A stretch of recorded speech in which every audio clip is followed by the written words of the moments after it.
au moment cette période si douloureuse, au lendemain de l'assassinat de l'enseignant d'histoire-géographie de Conflans-Sainte-Honorine, Samuel Paty, non seulement dire aux enseignants notre soutien, notre émotion, notre effroi, et aussi leur apporter, là encore, aux enseignants de la Seine-Saint-Denis des ressources complémentaires. Et donc nous avons mobilisé des journalistes, des grandes rédactions, des associations d'éducation aux médias, encore une fois l'association de Plantu, pour avoir un dispositif plus large encore qui permette qu'il y ait 130 collèges de Seine-Saint-Denis qui puissent être parrainés, marrainés par un journaliste, une journaliste, un dessinateur, une dessinatrice de presse, un sociologue, un chercheur chargé de l'éducation aux médias, et qui pourrait justement, à travers des partenariats, construire des dispositifs nouveaux, des actions nouvelles dans chacun des collèges de Seine-Saint-Denis. Moi, j'ai répondu présente à l'appel du département parce que c'est un département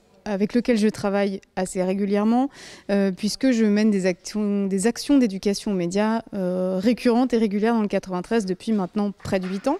C'est un département engagé dans l'éducation aux médias qui soutient des projets. Et donc ça me paraissait assez essentiel d'être là. Et puis je pense qu'ils défendent une vision qui est celle que je partage du vivre ensemble.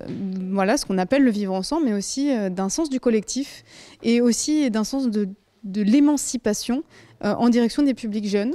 Voilà, moi je viens de l'éducation populaire, je fais de l'éducation aux médias avec ma pratique de l'éducation populaire et de celle qui me vient du journalisme radiophonique.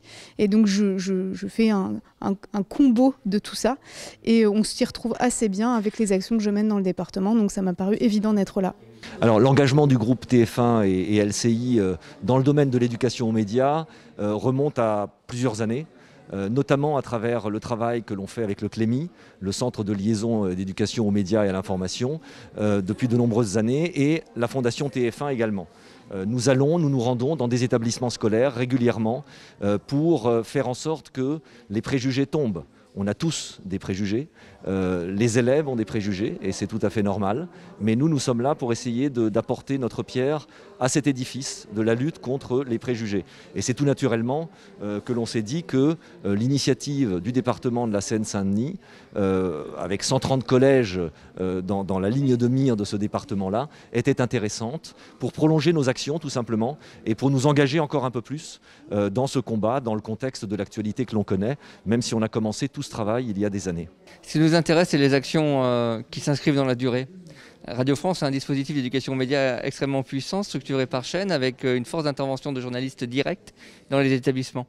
Et intervenir une ou deux fois, c'est bien, mais ce n'est pas ça qui donne de l'efficacité à l'éducation aux médias. Elle doit s'inscrire sur un temps long parce que c'est un lien de confiance qui doit s'établir entre les élèves et les journalistes. Elle doit s'inscrire sur un temps long parce que c'est aussi la notion du débat qui est inculquée. Il ne s'agit pas seulement de parler de fake news, de laïcité, c'est surtout apprendre à raisonner. Avoir la capacité de développer le sens de l'expression et le sens de la critique, savoir argumenter, savoir écouter, savoir débattre. C'est une des fonctions d'ailleurs du métier de journaliste.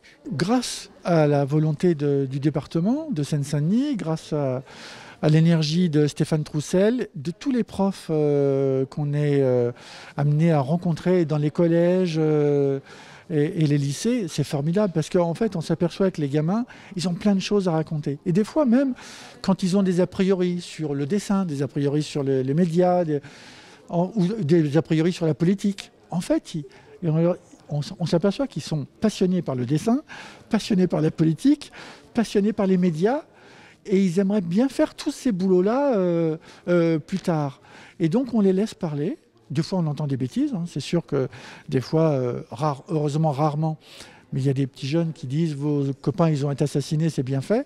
Donc ça veut dire que c'est tout un travail à refaire et reprendre avec les profs, mais on y arrive assez facilement. Bien évidemment que face à l'obscurantisme l'éducation, l'école a une place singulière, en particulier dans la République française. C'est elle qui fait grandir ensemble tous les enfants de la République.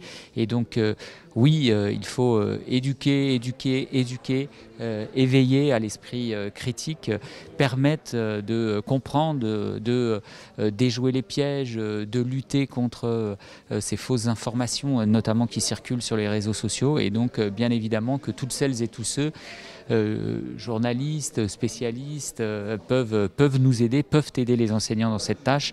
Et donc, c'est le sens de ce partenariat.